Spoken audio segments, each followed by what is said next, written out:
In this video, I'll tell you about the Department of Tourism wants easier visa process to increase Philippines tourism. Suspected Chinese national posing as a Filipino, also labeled Alice Guo 2.0, is released from detention in a court order. Not a good day for 60-year-olds. And stick around to the end of the video where I share a story about why I think an older Vietnamese grandma was hitting on me. I need your help. The Department of Tourism is urging the ease of visa policies, including the revival of the suspended e-visa program for China, to attract more travelers and support charter flights. The Department of Tourism welcomed the Department of Foreign Affairs support, but stressed that real competitiveness requires removing barriers to entry, not just responding to demand. As proof, the DOT cited India, where arrivals rebounded from a decline to positive growth after the government granted visa-free entry in June of 2025. The DOT warned that while ASEAN neighbors are relaxing visa rules and gaining more tourists, the Philippines' limited visa options, such as restricted tour group application and scarce appointment slots for individual travelers, are holding back growth. The agency vowed to continue working with the DFA and other agencies to make travel easier and help the Philippines compete with regional tourism markets. You know, that's something I never even thought about, because as many of you guys and myself, we just come here without any visa requirements, or worst case scenario, like a visa on arrival, many of these Asian countries. But you know, the world's a big place, and a lot of other tourists from like India, China, Russia, all these other countries that may not easily get like into these Asian countries would still have to go through these like steps. So I see their point there. Definitely the Chinese removal of e-visa is a big hindrance to those numbers. Bro, I think I'm living in the middle of like a zone where like, why is there so many ambulance sirens or police sirens, firefighters? It's non-stop. It's actually surprising to me. Might be all those motorbikes getting into accidents. I hope not, but it's like non-stop. I just noticed it. Every time I make a video, there's like sirens. So I might probably just like cancel out the noise subconsciously during other times. Anyhow, you don't care about my audio problems. Is that what it is? Audio problems?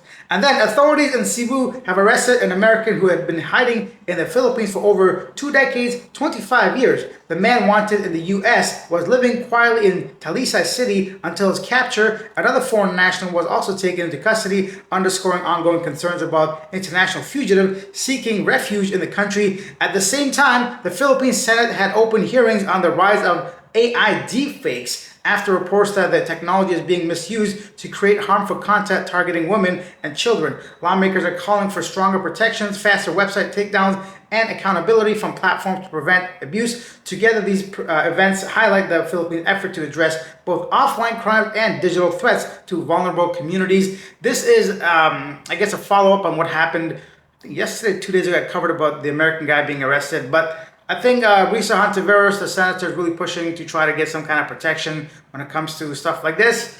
A lot of you guys also mentioned, why not Filipinos? You know, some of these laws don't apply. I really cannot comment on that. I think the reason why it gets much more coverage is because we are foreigners, and I don't like specific. Yeah, there's a lot of times this happens that I don't even cover it, because unfortunately so often, and if it doesn't involve one of us expats or foreigners, I don't really cover it. But just because I don't talk about it doesn't mean it doesn't happen, or they don't get arrested, but that's not really what you guys are talking about. I understand. I'm not naive. I know that the laws don't always apply equally to both sides, but that's not in my control. But a lot of you guys mentioned that. And then a Taguig court has ordered the release of nickel businessman Joseph Tsai, whom the Bureau of Immigration insisted is actually Chen Zhongzhen, a Chinese national using fraudulent Philippine documents.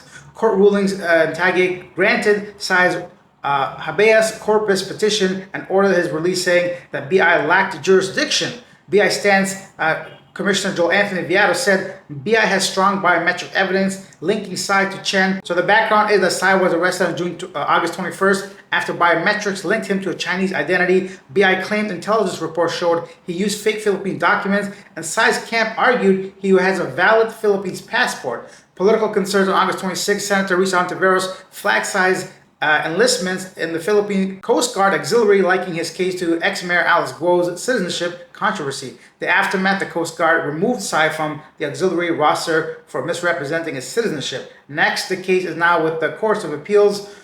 So, you know, another thing, the fact that he's got a real Philippines passport does not automatically make him a real citizen. a lot of times, as we all know, a little bit of money goes a long way in the Philippines, right? You can expedite your services or get somebody to do something for you. It wouldn't surprise me if somebody just gave a lot of money, got the passport, a legit document, but not actually a Filipino citizen. Presumably, I'm assuming, allegedly, probably, maybe. Anyways, so that could be a possibility. The one other thing that kind of confused me, I'm like, the BI has no jurisdiction? What that's all about? So I did a little bit of digging to find out exactly what that means. The first thing is nature of the habeas, I don't even know how to say that word. The first thing is the nature of the habeas corpus. So a petition for habeas corpus challenges the legality of detention. When a court issues it, the judge is not deciding the person's citizenship outright, but whether the agency had legal authority to hold him. The Taguig city said they may have ruled the BI's detention exceeded its authority, making the court, not the BI, the proper venue to determine size legal status. Jurisdiction over citizenship, determining if someone's Filipino or foreign is considered a judicial question, not an administrative one. While BI can initiate deportation cases, final determinations of citizenship often fall under the courts. Okay, the judge might have ruled that the BI cannot unilaterally declare side Chinese if he holds a valid Philippines passport. Only a court can cancel that citizenship ID document. And third is the valid passport argument. Size can't show he has a valid passport. Courts usually treat passports as prima facie, I guess, proof of citizenship, the top-notch shit, I guess. If that's valid, the BI cannot just disregard without proper judicial proceeding, hence lack of jurisdiction and due process concerns, so on and so forth. So that kind of gives a little bit of explanation. Once again, a lot of money goes a long way. So if you got good lawyers that can actually present this to the courts, they may have easily just like, yeah, you know what, you're right. We got to go through the proper way of determining whether you are actually a Filipino or not. Anyway, what do you guys think of the whole story? Leave your thoughts in the comment section down below. It looks like every so often something like this comes up, a lot of stuff going on in the background that the regular folk have no idea about. And then in the Philippines, a 60-year-old man took a leak and fell into a manhole and lost his life, unfortunately. And in a similar story, a 64-year-old man, this time in the province of Payao in Thailand, has died after falling into a 3.5-meter deep hole on a path frequently used by locals. Authorities confirm no foul play. Next up, Filipino tennis star made history, Alex Ayala, in the world of Philippines tennis after bagging her first ever Women's Tennis Association title in the Guadalajara 125th Open Finals against Pana Udviardi. You know what? When she won her first match, I was very quick to say this is just a match and not the tournament. Well, she went ahead and proved me wrong, make me eat my own words. Good for her. I'm very proud and happy for her and for the Filipino people. Not something easy to achieve. And here's some cool, interesting news for all of us gaming nerds. A reboot film adaptation of popular Capcom video game Street Fighter is fully underway after parent studio Legendary signed a deal with Paramount Pictures for distribution. And that is a picture of all the characters that is released. I'm so excited. You know, Chun-Li was the reason why I became a man. You know what I'm saying? Yeah, but she's fine. You know? Anyways, so let's go back to, let's not think about Chun-Li here. If you guys watched my previous videos, I went off for rant a while ago on Chun-Li. Anyhow, you know, there's been other Street Fighter movies, but I think it's nice to see maybe a big budget production of this because those are some A-list celebrities. So hopefully it's not like a B-movie kind of thing. And let me know if you guys ever played Street Fighter.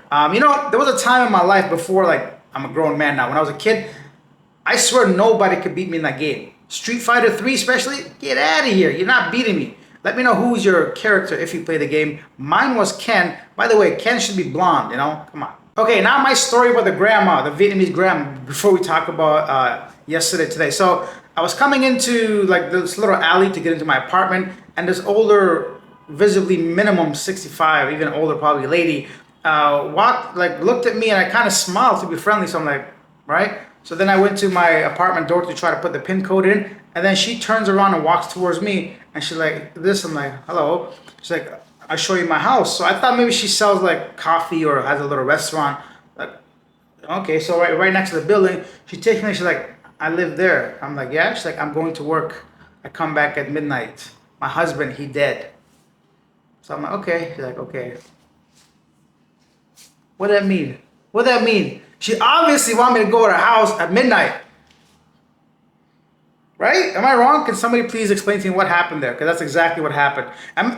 She's so old, she's walking sideways, you know, that kind of, she's older, like not even a chance, you know.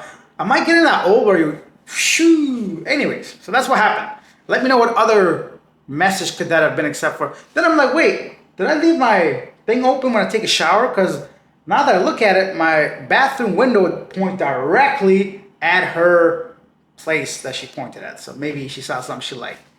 Just saying. I wouldn't be surprised, you know. Patrick says it was 50 years with an option to renew for another 50. So it's not anything terribly different about the 99-year lease for the foreigners. And then Jim says, why even lease? Just rent and save yourself any trouble. Until the Philippines allows for foreigners full ownership, they will continue to be behind everyone else. I don't think, yeah, I agree as well. But I don't think it's for regular people. This might be for like corporations or businesses, which I have the zero intelligence or knowledge about, but I agree, rent. Lizard says maybe companies can lease land, but doubt individuals can. Another point, like I have zero knowledge about leasing land or building homes and all that. But that's it for today. Thank you for watching. Leave your comments down below regarding anything I talked about today. If you enjoyed these videos, take a look and see if you're subscribed. If you're not, you're sitting there anyways. Take a second, just hit that subscribe button, hit that like button, leave your thoughts down below regarding anything I shared today. I'll see you tomorrow. Bye. I'm gonna make it. I'm gonna make it. I have a feeling I'll be a boy. You won't be shit. We're in the throat.